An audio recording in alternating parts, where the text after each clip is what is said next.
मैं आने वाला एक नया ट्विस्ट। अब डॉली आद्या से यह कहती है, तेरी वजह से ही आज डिम्पी मर चुकी है और तेरे वजह से ही आज अंश अनाथ हो चुका है। अब तो तुझे ठंडक मिल गई होगी, तेरे वजह से ही सब कुछ हुआ है। तभी आद्या यह कहती है कि मैंने कुछ भी नहीं किया है और मैंने डिम्पी भाभी की जान नहीं ली है। तभी डॉली यह कहती है कि तेरे वजह से ही सब कुछ हुआ है, तूने अंश को डिम्पी के खिलाफ भड़काया और डिम्पी ने ऐसा कदम उठाया जिसके वजह से ही उसकी जान जा चुकी है, उसकी जिम्मेदार खाली तू है। तभी अनुपमा डॉली को चुप कराती है और यह कहती है कि अगर आपने मेरी बेटी से एक शब्द और बोला तो मेरे से बुरा और कोई भी नहीं होगा। डॉली बहन, आप कितनी घटिया हो, एक छोटी सी बच्ची पे इतने बड़े इंजाम लगा रही हो कि आपको शर्म नहीं आती है। आप कैसी औरत हो, और मेरी बेटी ऐसा कभी कर नहीं सकती है। मुझे अपनी बेटी पे पूरा भरोसा है और वह सबका भला चाहती है, सबको देखती है और किसी का भी बुरा नहीं चाहती है। तभी पाकी यह कहती है, तो मम्मी अगर ये किसी का बुरा नहीं चाहती है तो आप और बड़ी को इसने अलग क्यों रखा। तभी अनुपमा यह कहती है, तू बिल्कुल चुप हो जा पाकी, तू कहाँ की बातें कहाँ घुमा रही है और तुम जैसे नालायक बच्चे मेरी आद्या के कंपैरिजन नहीं कर सकते हैं। मेरी आद्या बिल्कुल ठीक है और वह कुछ गलती नहीं कर सकती है और वह आद्या को गले लगा लेती है और यह कहती है कि अगली बार मेरी बेटी से किसी ने फालतू बोला तो मैं तुम्हें नहीं छोड़ूंगी।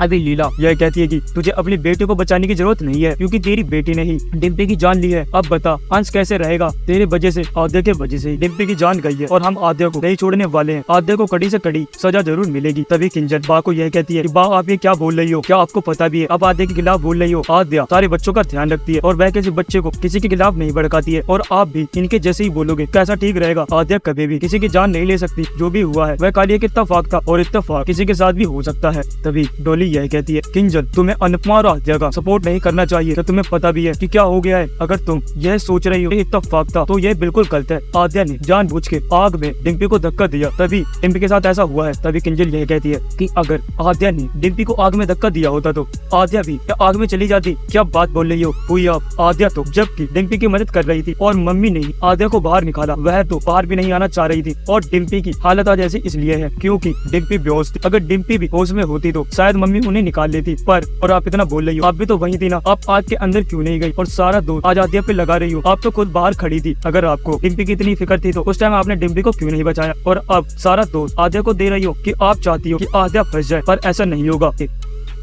और यह कहती है कि चाहे कुछ भी हो जाए आद्या ने गलती तो की है और इसकी सजा उसे जरूर मिलेगी, चाहे कुछ भी हो जाए। और अनुपमा तू भी अपनी बेटे को नहीं बचा पाएगी। तभी अनुपमा यह कहती है कि वाह आपको जो करना है वो कर लो, पर मेरी बेटी ठीक है और मुझे पता है मेरी बेटी ने कुछ भी नहीं किया है तो मैं अपनी बेटी को कुछ भी नहीं होने दूंगी। तभी वाह यह कहती है कि मैं भी देखूंगी कि तू अपनी बेटी को अब कैसे बचाती है। एक तो तेरी बेटी ने हमारी बहू की जान ले ली, हमारे पोते को अनाथ कर दिया और तू अपनी बेटी की सपोर्ट कर रही है। अगर तुझे थोड़ी सी भी शर्म होती तो तुझे अपनी बेटी को समझाना चाहिए था, पर तूने अपनी बेटी से कुछ भी नहीं बोला। तभी अनुपमा यह कहती है, जब मेरी बेटी गलत है ही नहीं मैं अपनी बेटी को क्यों डांटूं। आपको लगता है आप वह करें और मैं अपनी बेटी को कुछ नहीं बोलने वाली हूँ और मेरी बेटी किसी का बुरा नहीं चाहती है तो नहीं चाहती है। जी हाँ दोस्तों, अब क्या होगा आने वाले एपिसोड में आप अपनी कमेंट बॉक्स में राय हमें जरूर बताएं। अगर आपको यह वीडियो पसंद आई हो तो आप इस वीडियो को लाइक करें, हमारे चैनल को सब्सक्राइब करना ना भूलें। मिलते हैं आपसे अगली वीडियो में, जब तक के लिए जय श्री राम।